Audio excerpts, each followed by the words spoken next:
just for all of you, all the Gita course participants, just so that all of you can very nicely advance in bhakti. And what is the goal after all? The goal is we want to see everyone happy. 1,000 corporate professionals hearing Bhagavad Gita. So this is an achievement for us. And so many people are getting benefited. So many. So when we enter the path of spirituality, when we start practicing bhakti, what are some of the most important elements that we need to implement in our day-to-day life? We need to imbibe in our day-to-day life. Let's try to analyze that today from Ramayana. We are so fortunate, isn't it?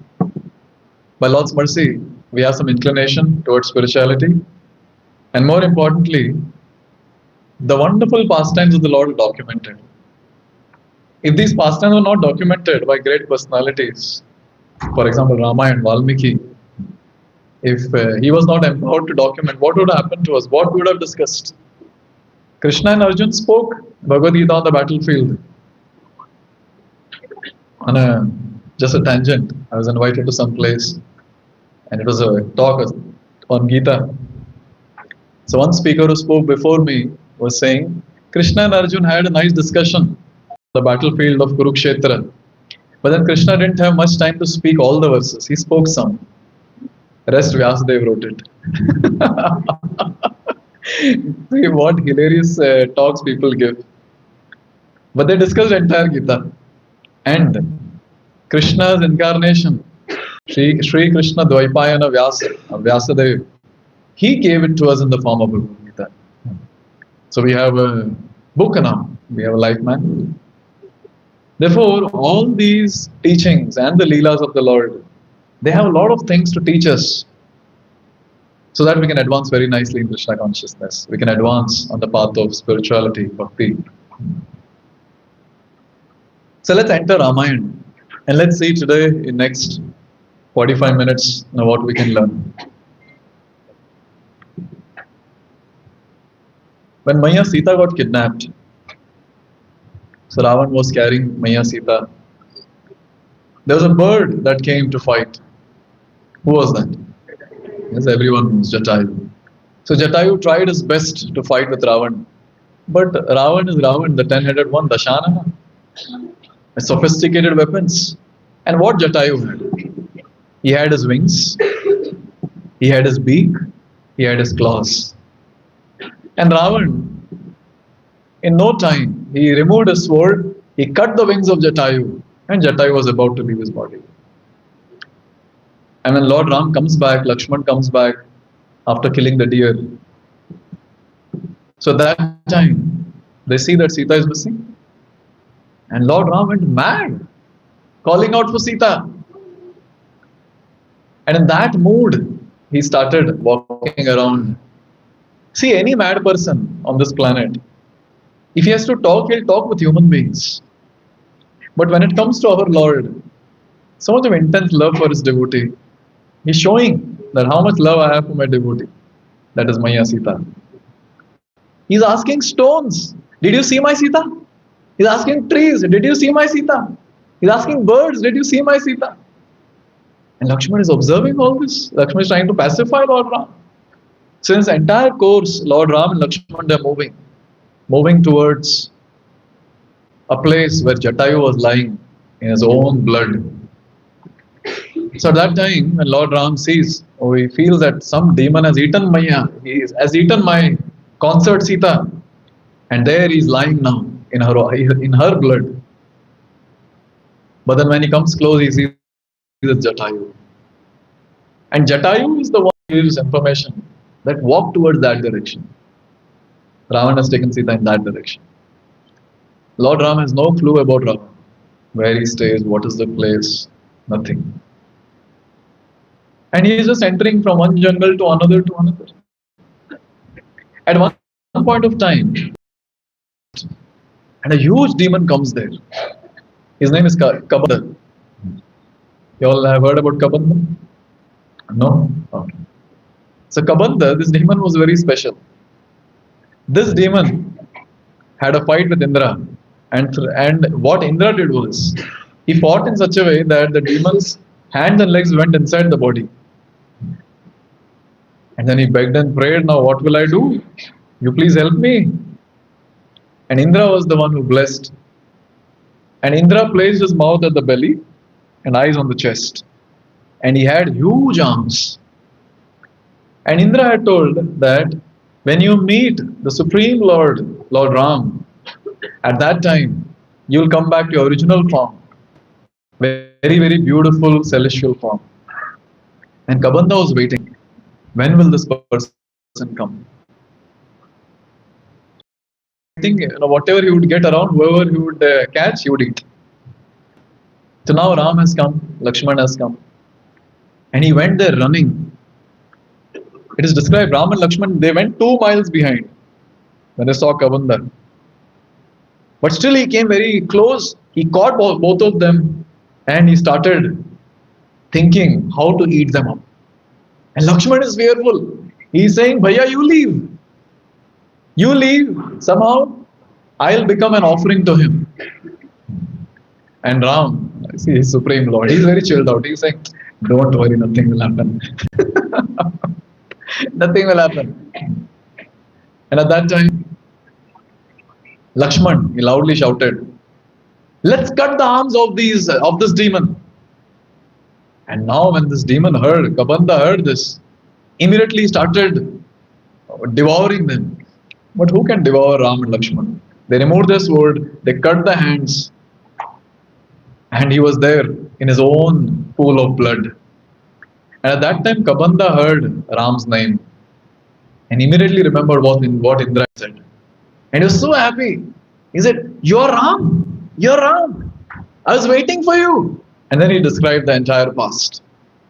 So Kabanda was that person who gave information to Lord Ram that you should go to Rishyamukha Parvat and there you will meet a person who is in a similar situation like that of yours, who has lost his wife, and his name was Sugriva. And Kabanda was the one who also said, before going there, I would request you go to Pampa Sarovar.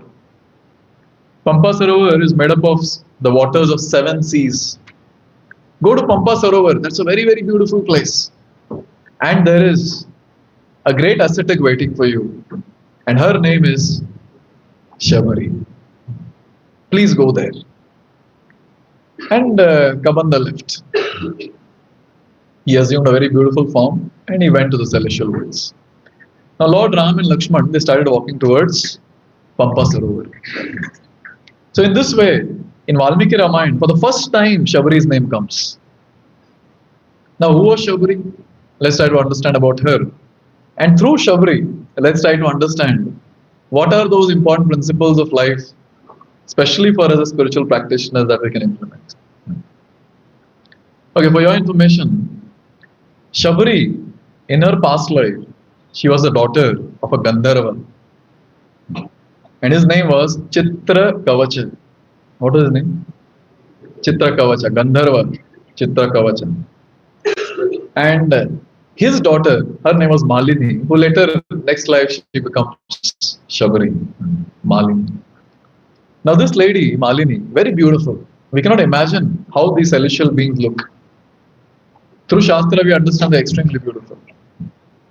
This Malini, she was married to a very austere person, and his name was Vijayotsav. So 3 names were come across. Who was the Raja? Chitra Kavacha. Yes, Chitra Kavacha. His daughter, she was married to Vijayotsav. Now what happened is Vijayotsav would spend a lot of time just doing tapasya. And Malini, she was thinking, he's not spending time with me. And she found someone who was ready to spend time with her. A tribal fellow. So she had a paramour now. So she had an affair with a tribal fellow. And here Vijayotsav, such an austere Brahmana, such an austere person. So when Vijayotsav got to know this, that she has a paramour and he is a tribal, he cursed her. You're so much inclined to have association of tribal? Go. Take birth among tribals. So in this way, next life of Shabari or next life of Malini was in a community of tribals, and that community was called as Shabaras. And therefore, since she took birth in Shabara community, she was called as Shabari. Now, one point that all of us can note here.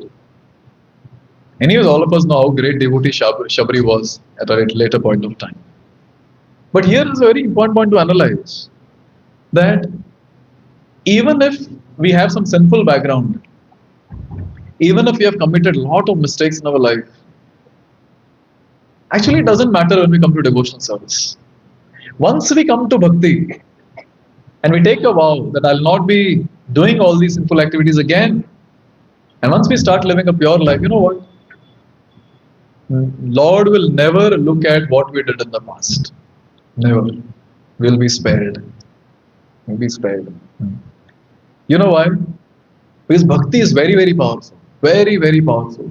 As soon as someone starts practicing bhakti, the person becomes very purified. And quickly, all the contamination that is there in the heart is removed. Therefore, Krishna is telling in Bhagavad Gita, please repeat. Shipram bhavati dharmatma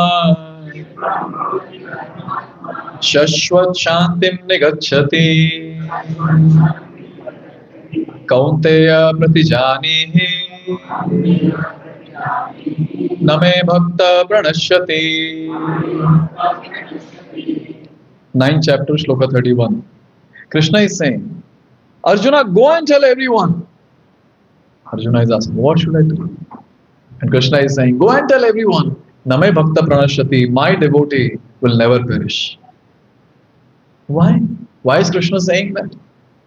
Even if a devotee in the past has committed some nonsense, which is not proper, Krishna is saying, Shipram bhavati dharmatma shashvat shantim ne yachati. Very soon, quickly, he'll get purified because now he's engaging in my bhakti, in spiritual practices. And very soon he'll attain lasting peace. One point to note is, why is it that people are so disturbed within? Why is it that we don't have that eternal peace that everyone is searching for? This is that one reason. Because people don't live a pure life. When we don't live a pure life, naturally we'll be disturbed. For small things we'll get disturbed. And when people start practicing spirituality, start practicing bhakti, start living a pure life, naturally they feel very, very peaceful. Very, very peaceful. And one point is very clear through this discussion. When a person practices spirituality, bhakti, very quickly the person will get purified. And when the person gets purified, what he did in the past doesn't matter. Yes. Therefore, what she did in the past doesn't matter. What matters is what she is doing now as a devotee. So, therefore, all of us, doesn't matter what background we have come from, doesn't matter what we did in the past, but if we decide that I want to live a pure life, that's it. The rest will be taken care because bhakti is very, very powerful. We see there are many pastimes in Srimad Bhagavatam also. There was a person called Ajamil. Can you imagine, at the age of 88, he had a 5-year-old child. So you can imagine what was the entire life of Ajamil. He was so addicted to a prostitute, so very addicted. But there was a turning point in his life where he realized, no, this is not proper. He gave up all that he was doing. He went to Haridwar and he started living a pure life. And guess what? He got completely purified. Completely purified. That's the power of bhakti. We have so many examples in the Shastra, so many examples. And maybe in future we can be some examples. Yes.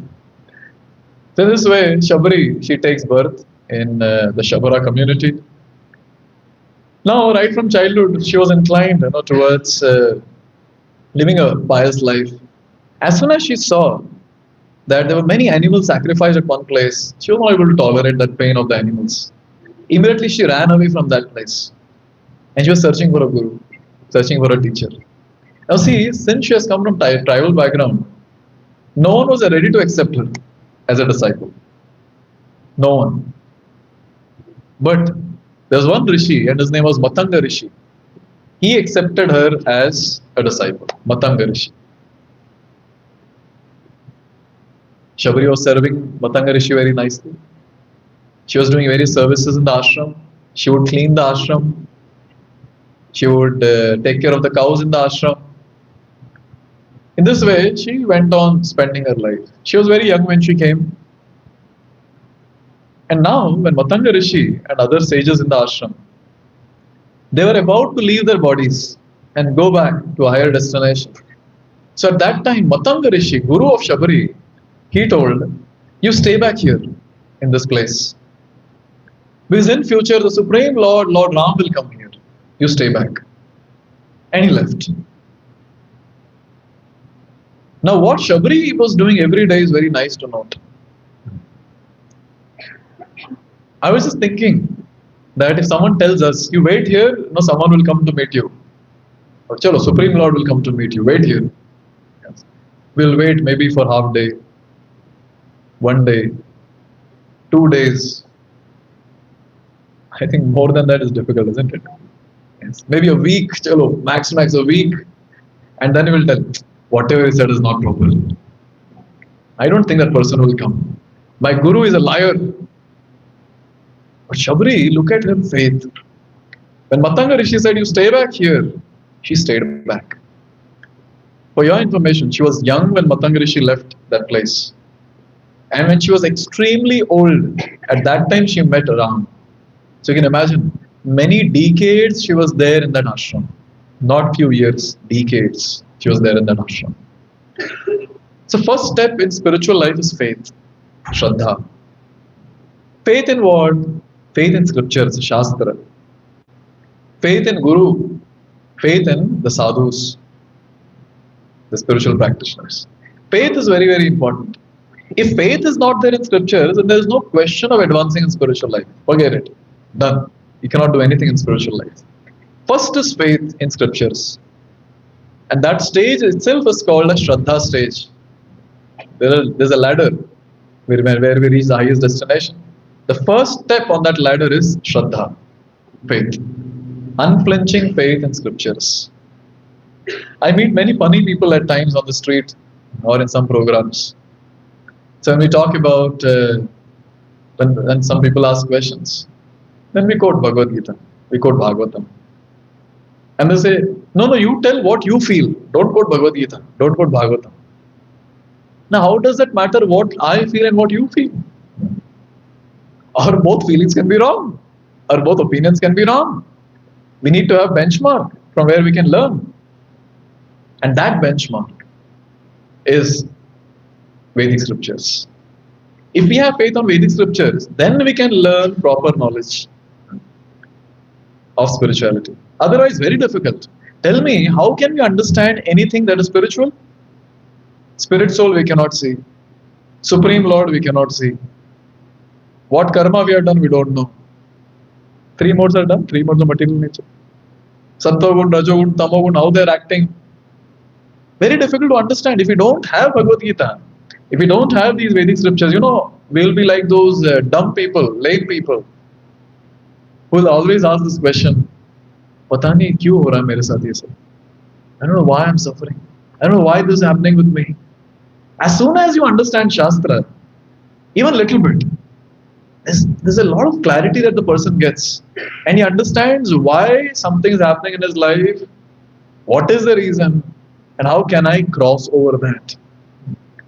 But then if I don't have faith on scriptures, that's a very, very unfortunate thing. Because then I'll not have Dhrida, Shraddha, strong faith, and I'll never be able to practice spiritual life.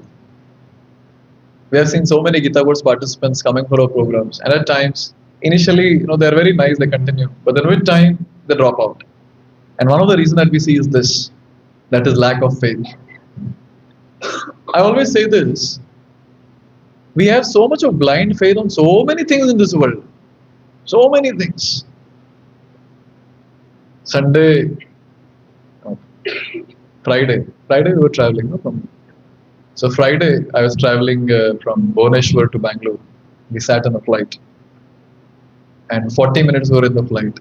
And there was a sound that was coming again and again from the pilot's cabin. That there is some problem in the flight, therefore we are taking some more time. ऐसे करते flight से उतार दिया after some time. Then we had to get into another flight after again security check-in and this and that. So I was just wondering, उसका मुंह तो दिख नहीं रहा है मुझे.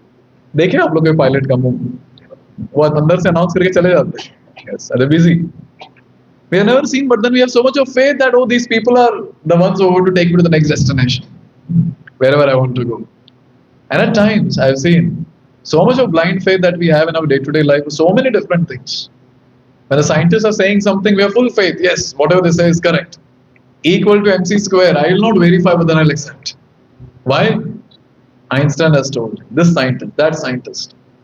Similarly, those people who are struggling with faith, one thing that we have to ask ourselves is, if I'm able to believe in all these mortal beings of this world for their research, for their theories, why can't I believe those stalwarts in spiritual line were so realized and so pure? We have so many stalwarts, isn't it? We are Madhvacharya.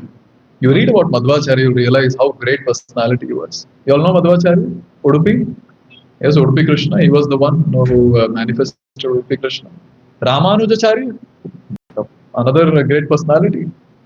Shankaracharya, such a great personality. All these personalities, they have told that one should have firm faith in scriptures, because scriptures are the ones which will show us the right path to attain perfection of human form. They were the first step in any sadhaka, any spiritual practitioner's life, is faith in Vedic scriptures. Faith in Bhagavad Gita, faith in Bhagavatam, and so on. Yes. Look at Shabari. She had faith in scripture, she had faith in Guru, she had faith in sadhus, and therefore she remained there. I always get goosebumps when I speak about Shabari. How can for decades someone do the same thing every day? See, Matanga Rishi left. She began her service. She started cleaning the place. She would clean the entire road. She would clean the ashram. She would decorate the place. Valmiki Ramayana doesn't speak about the berries, the bear, which is very famously spoken, but the other versions do speak, so we'll consider that also. She'll pluck the berries and she'll keep it ready. And she'll wait. Early morning she does all this and she waits. And she's looking. Bhagwan aaye nahi abhi tak. Aaye kya? She's waiting. And can you imagine? She waits till the sunset. And when the sun sets, she goes inside her ashram. Again next day morning with full enthusiasm. Yes, today Lord Ram will come. Again clean the entire place, clean the road, pluck the flowers, berries, decorate the place, keep it ready. Today my Lord will come. Today my Lord will come. Again. Full day waiting, and then again. She's Moro, she gets back into the ashram. Like this. Day 1, day 2, day 3, it went on and on for decades together. Frankly speaking, if I would have been there in her place, I was thinking, what would I have done? Maybe first 2-3 days, maybe I'll decorate the place. Next day, after that, we'll pluck the flowers and keep up. Dur dikhenge to decoration chalu karenge. Maybe after some time, even that will not be there. Okay, when Lord comes at that time, this is the berry tree, I'll go pluck. I'll tell the Lord, come sit with me, I'll pluck and give you. Yes. Therefore, the next thing, when it comes to practicing spirituality, is one should have intense desire to progress. She had an intense desire to meet Ram. Without that intense desire, we cannot carry on the path of spirituality. People have some intense desires in this world to do something which is material. Can you give me some examples? Intense desire to do something. Huh? Okay, to get some degrees. Yes. एक PhD मैं समझ सकता हूँ, 2 PhD कभी-कभी. I know some people who have 3 PhDs, triple doctorate. Intense desire, उसके बिना थोड़ी होगा ये. Can you imagine? You want to buy something, you have intense desire for it, you work hard to get it. Yes. And so on and so forth. You can analyze for yourself the various intense desires that we have. Since I have got some intense desire, I can carry on. During Hitler's time, I heard about one person. He was in that, what do you call it as? Where people are killed? Concentration camp. He was in the concentration camp. But he survived the concentration camp. And later he was interviewed. You know what he said? I was able to survive because I had an intense desire to meet my family members. Can you imagine? Obviously, in the AC room sitting, will not understand what is concentration camp. Yes. Where people are beaten black and blue and not given food to eat. They're made to eat their own excreta, etc., etc. So dirty. How can someone sustain? But still he sustained. Still he sustained. He had an intense desire to meet family members. And here we see Shabari. She had intense desire to meet Lord Ram. Intense desire. And therefore she was able to sustain. Sab chale gaye. Guru left. All the other personalities who were there around, they also left. Still she was able to sustain because she had an intense desire to meet Lord Ram. Therefore, each one of us, we might have faith in scriptures, therefore all of us are here. But if we now really want to progress on the path of bhakti, the next thing that we need is intense desire. I want to advance in spiritual life. I want to attain the Lord. I want to attain perfection of human form. Intense desire should be there. Whatever I'm hearing in theory, I want to experience that. Intense desire. When that intense desire is there, then the person can progress very nicely. Therefore, one of our Acharya, Srila Rupa Goswami, he quotes a very beautiful shloka. Please repeat. Krishna Bhakti Rasa Bhavita Matihi Kriyatam Yadi Kutopi Labhyate Tatra Laulyam Api Mulyam Mekalam Janma Koti Sukritir Na Labhyate. Shloka is not chanted like this. I divided all the lines into two. So this particular shloka says, Krishna Bhakti Rasa Bhavita Matihi Kriyatam Yadi Kutopi Labhyate. So wherever you are able to find this Krishna Bhakti, pick it up. Pick it up quickly. Because if we really want to attain the perfection of human form, what is needed is laulya. Laulya means greed or intense desire. So if someone wants to attain the highest destination, breaking the cycle of birth and death, going back to Godhead, we have to pay a price. And Prabhupada always said, there's only one price to pay, and that is desire. If you have intense desire to advance, we will advance, because Lord will bless us for sure. Surely, Lord will bless us. And here we see such a great personality, Shabari. She had intense desire. And every day, with that intense desire, she would wake up. And every day, with full enthusiasm, she will start doing her activities. And now, when you're enthusiastically rendering some service, along with that, there's something else also needed. That is patience. And Shabari had that patience. Sometimes when people come initially to bhakti, so they ask this question, when will I get rid of the lust which I have in my heart, the anger that I have? Then I ask them, so how many rounds are you chanting? How many rounds of Hare Krishna Mahamantra are you chanting? Once one boy said 3. I said 3 rounds? No, 3 mantra. Oh, congratulations. And what is your expectation? Very soon. I should get rid of all this very soon. See, one point is very important to note. In spiritual life, patience makes a lot of difference. Patience coupled with enthusiasm is very, very important. Enthusiastically, I am doing various different activities as told by my mentors, as told by my gurus. I'll do that because I have faith in scriptures. I have desire now to advance.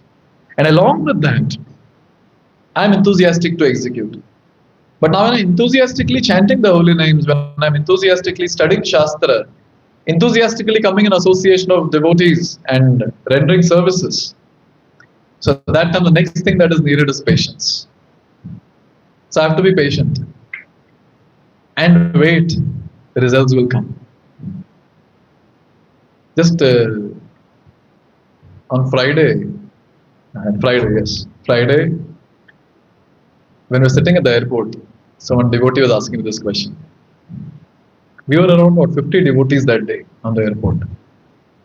And it was nice time talking to everyone. So one devotee is asking me this question, Prabhuji, purification कभी होगा? एकदम ऐसा आंखों में वो spark था उनके आंखों में. When will purification happen? I only asked one question. Do you see any transformation in yourself from the point you have started practicing bhakti? Have you all seen any transformation from the time you started coming to this place? Yes. All of you have seen. And all the Gita Course participants, have you seen some difference in yourself? Yes, here also. Obviously, then why will you come? That is just a beginning. And with time, it goes on and on and on and on. And finally, we'll be able to experience all this that we're describing. But for that, we need patience. And how to increase that level of patience? When we keep counting the number of blessings that we get every day while practicing bhakti, that actually helps us to remain patient. I always remind myself that I am not qualified, to get an association of all such wonderful spiritual practitioners. If we ask this question, what qualification you have that you're sitting amongst spiritually inclined people? How many people stay in Bangalore? 5 crores? No, not you all stay in Bangalore. I'm saying in general population. What's the population? 2? 4.5. 1 point. Okay, 2. Pakad dete. Whatever. So say if there are 2 crores of people, putting all the Gita Course participants together, all the devotees together, if we count also, we are not even 5,000. Not even 5,000. 5,000 also a big number, I feel. So whenever I think about this, I am a part of a rare group, a rare species altogether. What is the qualification by which I am here? Someone might say, I paid for the Gita Course. What is that payment all about? What, 100, 200, 300? To be frank, we don't have any qualification. But then it's very wonderful to note the merciful Lord has allowed us not to practice spiritual life. So when you start counting, I have no qualification, still I am amongst qualified people. I'm so fortunate. I have inclination to practice bhakti. I'm so fortunate. And every time, when I associate with devotees, I get the desire to increase my bhakti more. Yes, I'm so fortunate. And I'm so fortunate that I have a platform now to practice spiritual life, spiritual practices. So when we keep counting blessings in our life, our patience increases. And here we see Shabri, she was so patient. I don't know what blessings she was counting. What was there to count there? Guru left, all the associates left, she was the only one there, maybe with few more people. And every day she is doing something for decades together. But still, she was able to have that patience and go on with full enthusiasm. Therefore, the first thing that we need is faith in scriptures, faith in Guru. Second thing that we need is intense desire. I want to advance in spiritual life. The third thing that we should have is patience coupled with enthusiasm. So these three, will help us. These 3 steps will help us to keep moving on and on and on spiritual path. Every day, Shabri was waiting. I have a question. Did Shabri ever see Lord Ram? At least the Ramayana that I read, it says she never saw. Never saw. Yes. She was just told by Guru, एक दिन राम आएंगे. अरे कैसे दिखता है वो? If say a person comes in front of you and you don't know who that person is, how will you recognize? And Shabri is waiting every day. Now someone can say, forest में और कोई आएगा नहीं, शायद भगवान ही आएंगे. But on a serious note, you never know. Yes. And she was waiting every day. She was waiting and she was looking. And finally one day, she has done everything. She has kept everything ready. The road is decorated, ashram is cleaned, and the berries are ready. Everything is set. At that time, she is looking and she saw Lord Ram coming from far distance.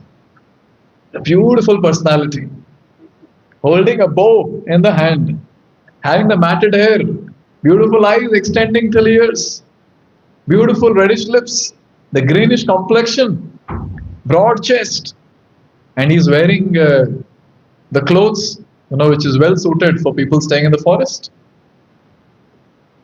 wearing a nice garland, and he is walking. Can you imagine when Lord is walking, how much effulgence will be there in that place? And along with that, Lakshman is also walking. Ananta is there, Vishnu is there, both of them together walking. And Shabri is looking at them. And Shabri could make out, this is my Lord. This is my Lord. I had this question, how did she get to me? She has never seen. It can be someone else also. Why it's only Lord Ram? And the answer to this question is, in spiritual life, many things we might not be able to perceive as of now. But then, through our eyes, we're not able to perceive through our eyes. But then when we hear, at that time we realize. Therefore, the first thing that takes place in spiritual life is we hear. We hear, and all the other things will manifest, all the other realizations will manifest. We have a very beautiful example from Srimad Bhagavatam. One of my favorite characters, Rukmini Devi, Queen Rukmini. Everyone knows Queen Rukmini? Yes, Lord Krishna's first wife. Her marriage was fixed with someone else. Anyone knows the name? Shishupal. Correct, Shishupal. Her marriage was fixed with Shishupal. But she was not interested in Shishupal. She wanted to marry Krishna. And you know what? The best part is she has never seen Krishna. Never. I'm talking about Dwapar Yuga. I'm not talking about Kali Yuga. I'm not talking about Koliv PG time. Yes, I'm talking about Dwapar Yuga. So in Dwapar Yuga, a queen, a person who comes from an aristocratic family, a queen, she writes a letter. She writes a letter to a person whom she has never seen. And she gives a plan in that. How to kidnap me. Wow. She is writing. So on this particular day, I'll be going out to take darshan of Durga on this place. So while going, not many people will be around. You come and kidnap me. If you don't kidnap me, if you don't marry me, I'll leave my body. I'll die. Best part is she has never seen Krishna. Again, here comes a very important understanding. How did she have so much of devotion towards Krishna if she has not seen Krishna? And the answer is she had heard about Krishna. So the Shravan, hearing, the activity that we are doing sitting here in this hall is a very, very, very important activity.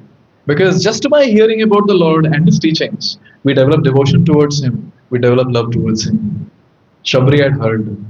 Shabri had heard from her guru, Matanga. She had heard from other sages about Lord Ram and his glorious character, his glorious activities. And naturally, she had so much affection and love towards the Lord. And that's why when she saw the Lord, she was able to recognize He is my Lord. So wonderful.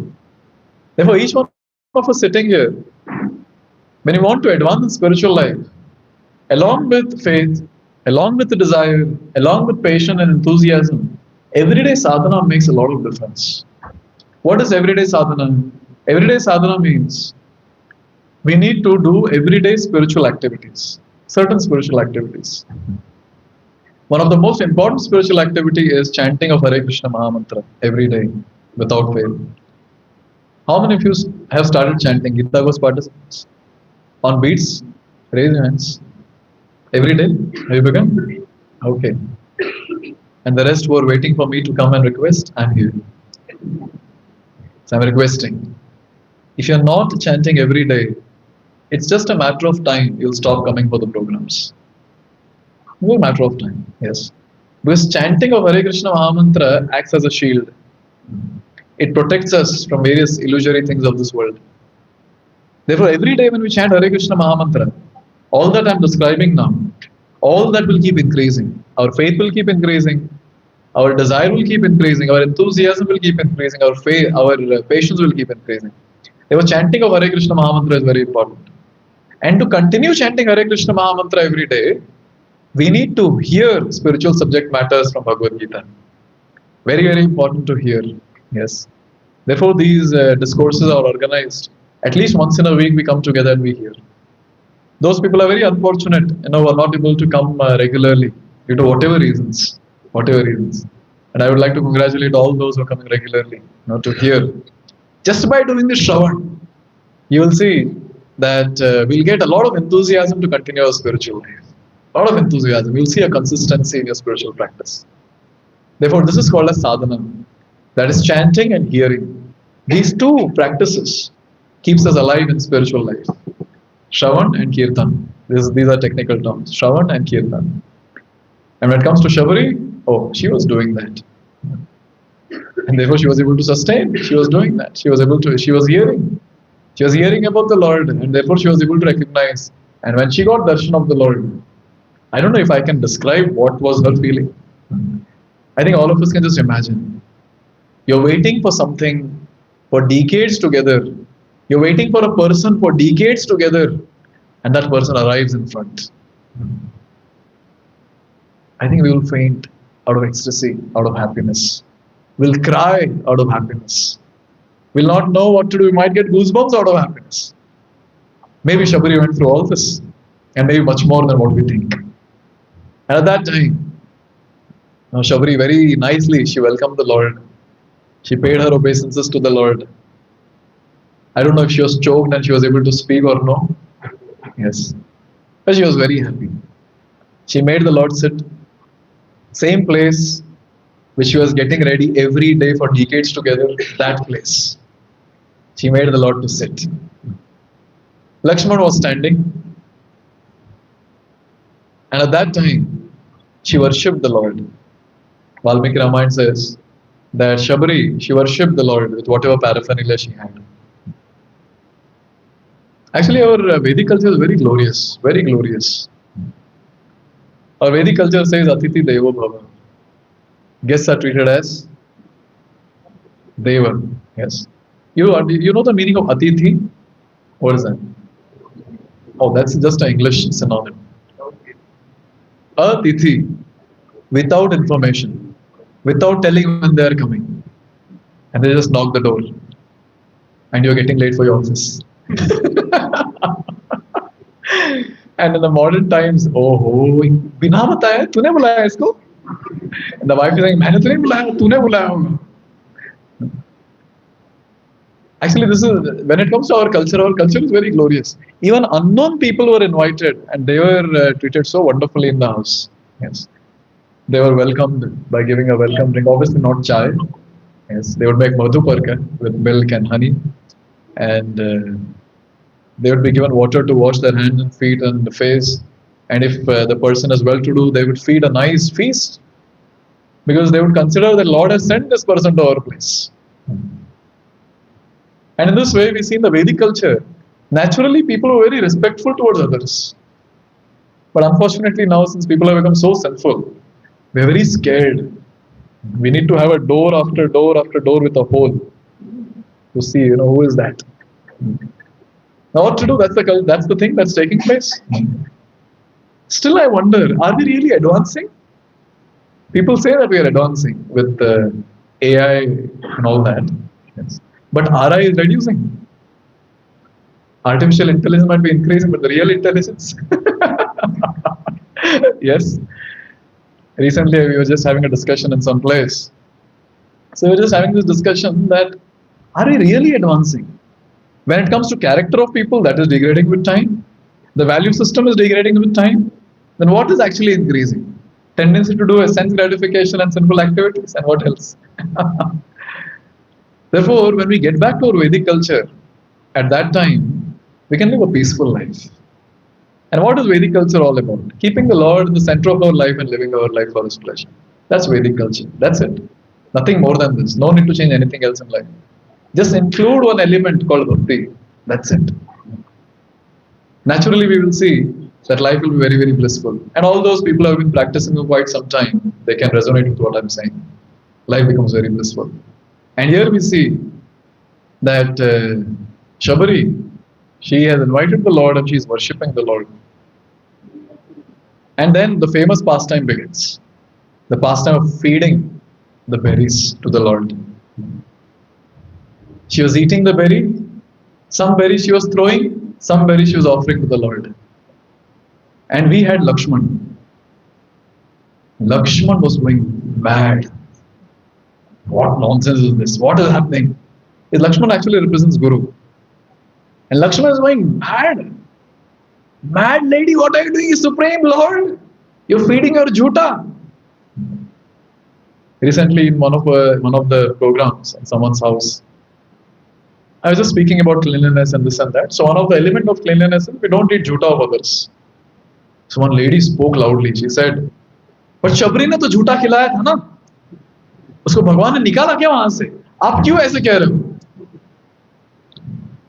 And I was smiling, at the innocence of the lady. Yes. Where is Shabri? Where are we? Level to dekho matlab. Yes. See, when it comes to Shabri, what is that qualified her to do certain act which is not normal? What is that? Okay, waiting for decades. So very nice. What else? Her intense desires. Her devotion. Yes. Her intense devotion. No, that she had in the heart. Okay, following Guru's instruction. What do you say? Her samarpan, her surrender. Yes. So all that, patience. So all that put together. Yes. Her love and devotion towards the Lord. She had no desire for enjoyment herself. Yes. The lust was missing from the heart. The anger was missing from the heart. She was naturally qualified for doing something which was not normal. We can also do that. When we cook something, we can eat and we can feed to the Lord, provided lust, anger, greed, envy, pride, illusion, if they're missing from our heart, we can do that. Is it missing or is it there? Very much? Very much there? Or too much? Probably too much. Yeah, actually, even with me also. So we are not there at the level of Shabri. So how can we think, मैं भी ऐसे ही कुछ करूँगा, ये करूँगी? We cannot. That's an offense to say also that I'll also do what Shabri did. She was pure and we are not. We are not pure. But we have faith that someday we'll become pure. Someday we'll become pure. Yes. And when Shabri was feeding, she was feeding with that love, with that purity to Krishna, to Ram.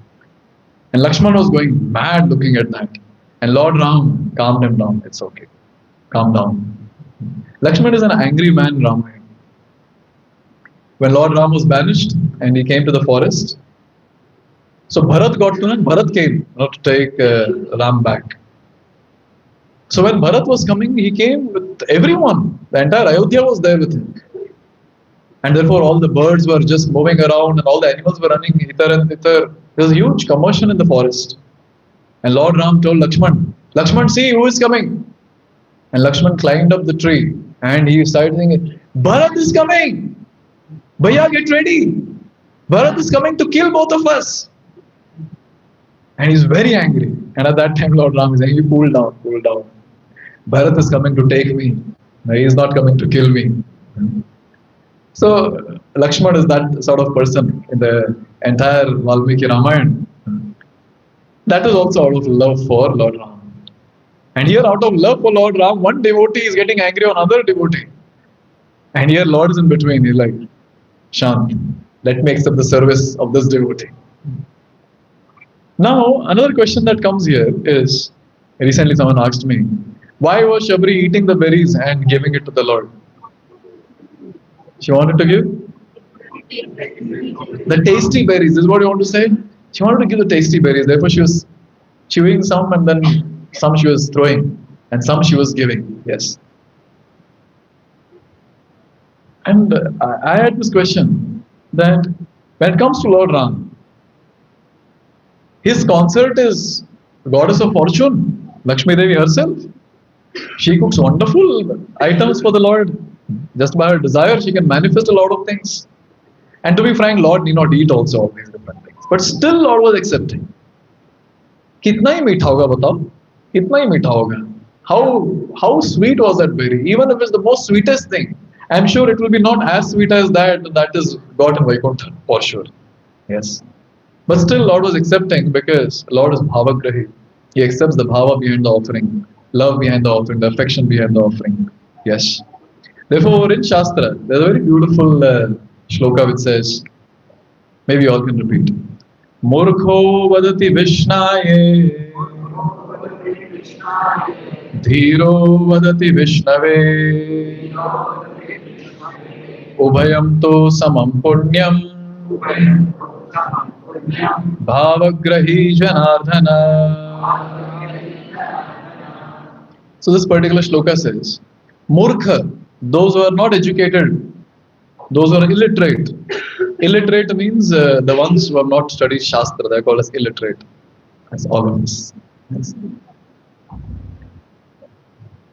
So those people who don't know this Deva Bhasha, that's Sanskrit, so those people might say, Vishnaya Namaha, but that's not the correct pronunciation. Correct pronunciation is Vishnave Namaha. So now when one person who is not literate is saying Vishnaya Namaha, the person who is literate is saying Vishnave Namaha, whom will the Lord bless? इतना क्या सोच रहे आप? Sure, both? Sure? Actually, it should be both, or else अपना number कोई लगेगा ही नहीं फिर. Where will we go? Actually, both. Why? And the answer is Ubhayam to samam punyam bhavagrahi janardhana. Because Lord sees the bhava. He knows whom they are calling. He knows. Yes. Therefore, a very important point to note that Lord is tasting the sweetness of not the berries. Lord is tasting the sweetness of Shabari's devotion. Now, someone sitting here might say, then I also would like to do things with devotion, with love and devotion, like Shabari did. As of now, at our level, we need to follow the rules and regulations. We should learn how to offer bhoga to the Lord. We should learn how to do puja to the Lord with rules and regulations. Yes. We cannot directly jump to Shabari stage. I think we all have understood why we cannot jump to that. Why?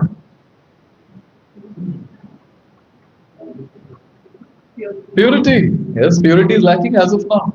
Purity is lacking as of now. So we cannot jump to that platform. No, we cannot. So we have to be at our platform, following rules and regulations, learning from our mentors. Therefore, mentors are very, very important in our life. Therefore, as soon as we have these programs, one thing that we do is we assign mentors, for all the newcomers who are eager to practice spiritual or practice bhakti. We assign mentors. And these mentors are qualified because they have already practiced for some time and they can guide the others. Yes. Therefore, each one of you sitting here who have just begun your spiritual life, you have to pester your mentors. Keep calling, keep asking how to do this, how to do that, how can I advance more. That desire should be there to and you should ask your mentors how to advance more. And these mentors who are trained, they will actually help us and they will tell us how to advance more because they have been told by someone else. Now, another thing, are these mentors some exalted babas or sadhus with a halo behind? No, need not be. What's the need? Someone walked the road till there and I am standing there. And that person is telling me, come, you're on the right path. Keep moving. Isn't that wonderful? At least I'll reach till there and that person will move ahead. And again he'll say, come, keep moving. This is the role of a mentor. Yes. The mentor need not have attained some high spiritual emancipation to guide us. They should have spent some sincere years in bhakti. They can guide us. And we all are very fortunate. I also feel myself to be very fortunate. Each one of us, we have a very nice mentor now who can guide us very nicely. And here we understand very clearly that training is what is needed in bhakti. And when we are trained nicely, then we can continue bhakti very nicely. We will not prematurely jump to the level of Shabari. Yes, we'll understand where we are, what is our level. So in this way, we have so many examples in Shastra, where Lord has accepted the offering and he is tasting the bhava of that devotee than actually the offering. Any examples you want to share? Shabari is what is a discussion. Yes. And? Okay, Vidurani? Yeah, anyone knows the name of Vidurani? In one place I was asking, what's the name of Vidura's wife? And someone said, Vidurani. Very nice. Yes. So her name was Sulabha. Recently I read, in Mahabharata. Sulabha. So Sulabha, when Krishna came, she was so happy. She was so happy. In that happiness, she was peeling bananas. She was throwing the banana and giving peel to Krishna, and Krishna is eating. And Krishna, wow, so wonderful. So wonderful. You all want to have peels? Next time, Prasadam will arrange. How did Krishna have that? I always have this question. How did Krishna eat that? And that too is commenting on it saying, oh, so tasty. And the answer here is Krishna was not actually tasting the peel. Krishna was tasting the bhakti of Vidura. Any other example? What did he get? Okay, watch the street. And Sudama also got something. Yes, he got chipped rice, poha. He got poha. And Sudama was not in the mood to give. No, he was scared because he was sitting on a dining table with golden plate and bowls and all that. Krishna is serving, Rukmini is serving, and he was hesitant to remove his potli in which chipped rice was there. But Krishna, after all, is Paramatma and everyone's heart. He said, hey Sudama, my Bhabhi didn't send anything for me. No, she might have sent something. What is that? What is that? What is that? And he got that potli, and from there he got one morsel and ate. Second morsel he ate. And in front of Rukmini he is saying, I've never eaten such a wonderful feast. I don't know after Sudama left what happened with it. But on a serious note, what was Krishna tasting in that dry chipped rice? Again, devotion of Sudama. In this way, there are many, many, many examples where we see that Lord is accepting the bhava behind the offering of the devotee. And that devotee, whom we are discussing about here, are in the category of Shabri. They're all having that pure heart. Therefore, they're able to exhibit that devotion. But when it comes to us, we have to get trained under our mentors. And slowly and steadily, when our heart gets purified, we will also one day come where we can offer with love and devotion to the Lordships. Yes. So in this way, Shabri took the Lord around the entire Pampa Sarovar, and she requested the Lord that, oh Lord, I waited for your darshan. I would like to take your leave now and enter your eternal service. And in front of the Lord, Shabri left this world. Such a glorious way of leaving the world. Yes. Looking at the beautiful form of Lord Ram and leaving this world. Therefore, in conclusion, the only thing that I would like to highlight here is, on the path of bhakti, it's not just talking about bhav hona chahiye, bhakti hona chahiye dil mein. It doesn't work like that. Wo aayega baad mein, abhi nahi.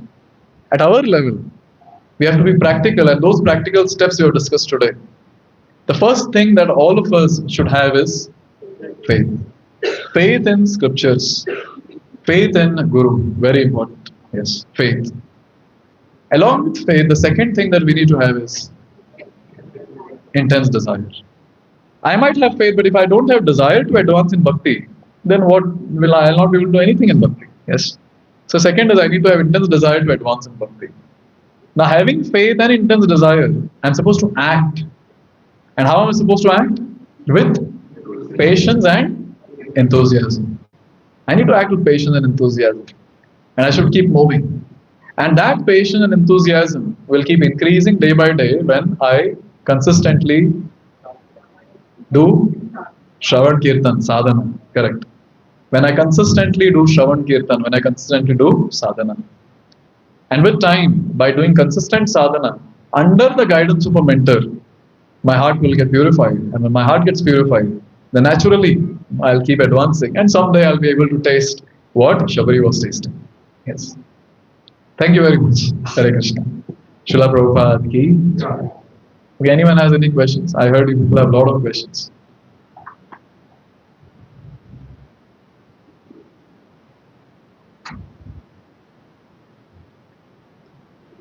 Any no questions?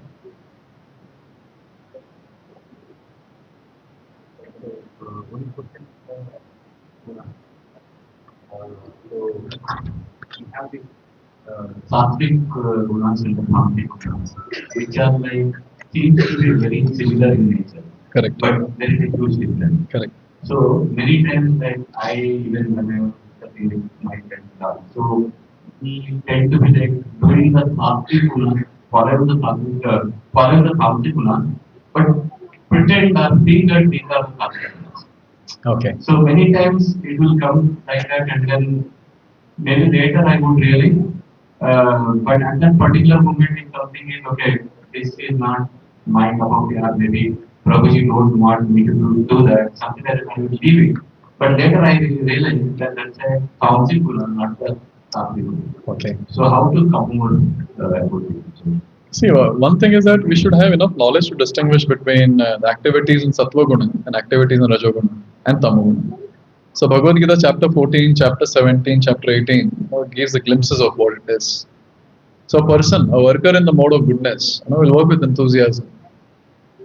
He'll always give his 100% without being attached to the result. He'll never be swayed away by success or failure.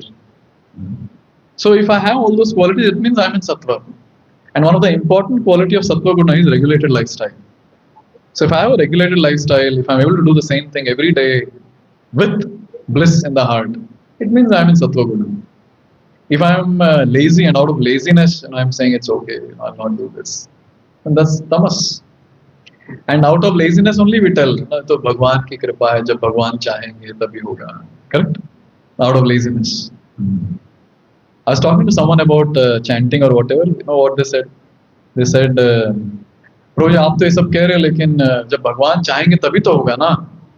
मतलब आप कुछ नहीं करेंगे, भगवान आएंगे आपके घर पे इनविटेशन देने." Yes, that's what it means. So that's tamasic. That's not sattvic. So you can read those verses. You can ask Sadanand Prabhu. He'll give you those verses. So you can read that. That will help you. Anything else?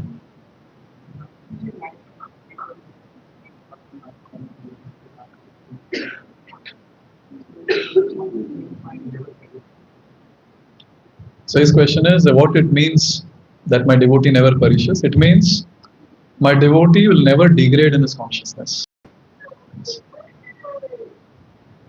Physically, the person might get affected. He might die also. But Lord always protects his consciousness. And therefore, in the next life, wherever he is left, he begins from there. He has left at say point 10. He need not begin from 0 in bhakti. He begins from 11. Like that. So Lord is very clear that my devotee never perishes. And many times Lord has protected physically also.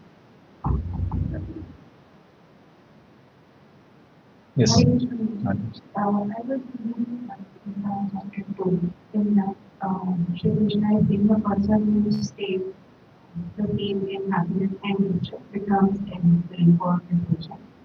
But I was just thinking the thought and I was thinking in today's terms I might consider that quality as insensitive or like somebody of that quality you could call it cold, a cold person.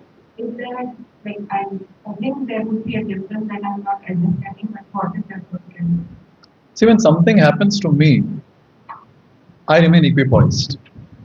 In front of me, when someone is going through something, I am obviously expressing my emotions to help them. Yes. So when someone is going through something and then I'm equipoised, it's okay, you go through whatever you want to. But that doesn't work. That doesn't work. I have to actively do something. And regarding when I'm going through something and I'm equipoised, actually that's a very big quality. That means a person is very stable. So now regarding a person who is very cold, and in your terms, as you said, cold or indifferent to various things of this world, that can be out of ignorance, without any higher goal in life. Or the other category can be depressed. कुछ मतलब फर्क ही नहीं पड़ रहा है, वो खुश है, दुखी है, it doesn't matter. Yes. So the point is that when we are practicing spiritual life, so as the consciousness goes higher and higher, and the person has got higher goals in life, so for him the lower thing becomes very small and petty. For example, in our childhood, we might get affected a lot when someone takes away our toys. Just imagine, you're in a crawling stage, and you have been given that chanchan, and you're playing with it, and someone comes and snatches it away. What will be the reaction of that kid? You go mad crying. Yes. Now, after say I'm 25 years old, and my mother opened that box, and same chanchan was there, and I was thinking, oh, so nice, I was playing with this, and someone comes and grabs it from our hand. You will cry? Okay, you can give it to your kid, it's okay. I don't want. So now it's not that I become insensitive, but it goes on to say that I have evolved, I become mature. Yes. So as your maturity level increases in spiritual life, you are able to become very, very stable, and you will not get deviated or distracted by those small, small things which people of this world get distracted very soon. That's the point. You can comprehend more on this.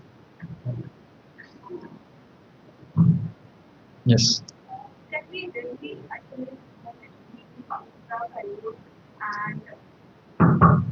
So my question is, so can we really attain moksha after being born in Kali? And if it is really possible, what other things we need to do?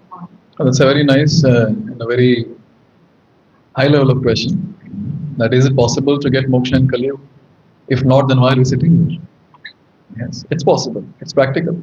See, those things which are not practical, our acharyas will never speak about it. Yes.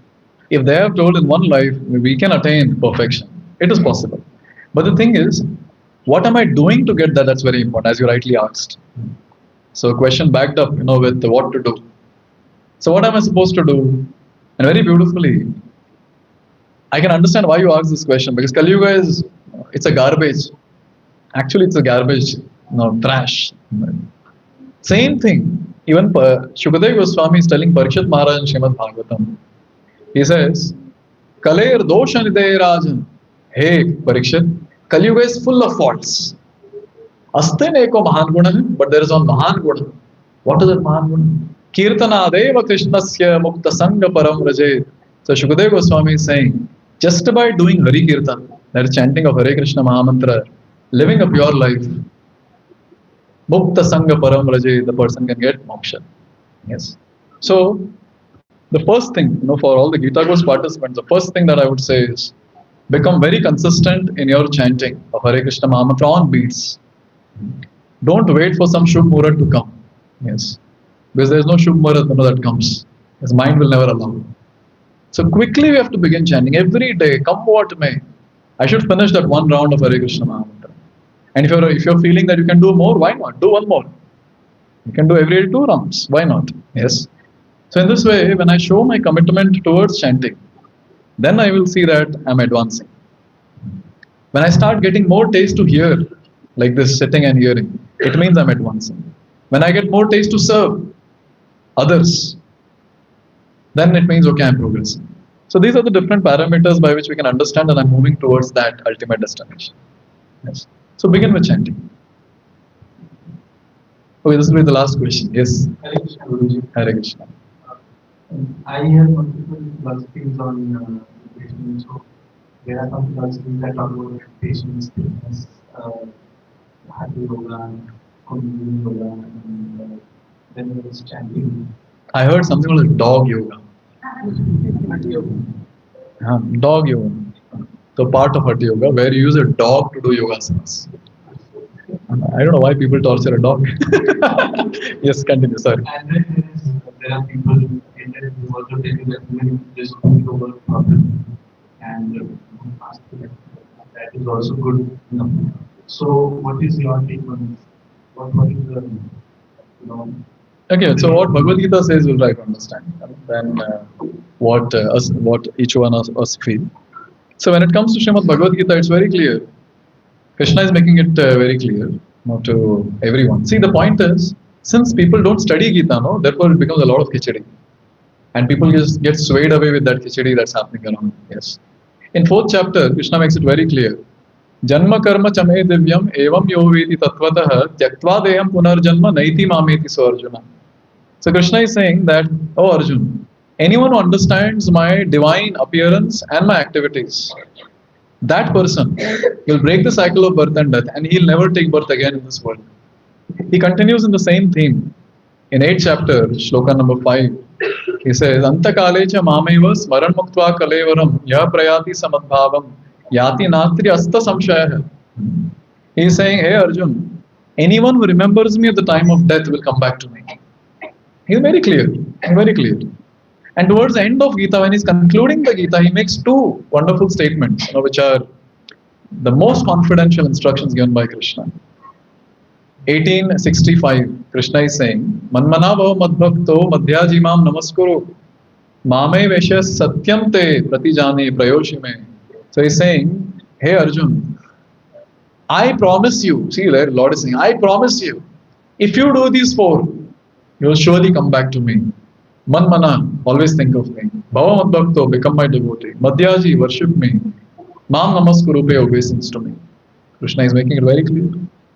And then towards the end of Gita, the next sloka, 1866, he says, Sarva dharman parityaja mam ekam sharanam raja aham tvam sarva papebhyo mokshayishyami masucha. Don't worry, Arjun. Just surrender on to me. I'll take care of all the other things. I'll take you back home. So in this way, Krishna has made it very clear. So we need not beat around the bush saying, what am I supposed to do now? Am I supposed to do this? I'm supposed to do that? No, let's do what the Lord says. Yes. The Lord is talking about bhakti. Do bhakti, rest everything else will fall in place. This, whatever I spoke just now, is only for those who are eager to advance in spiritual life. The ones who just want to hang around in this world and do some material advancement, that's different. Let them do whatever they want to. But if someone wants to really advance in spiritual life, and as her question says, how to attain moksha, if that's the question, then you're the right place, and Bhagavad Gita is the right book for that. Yes, and it's clear what we're supposed to do.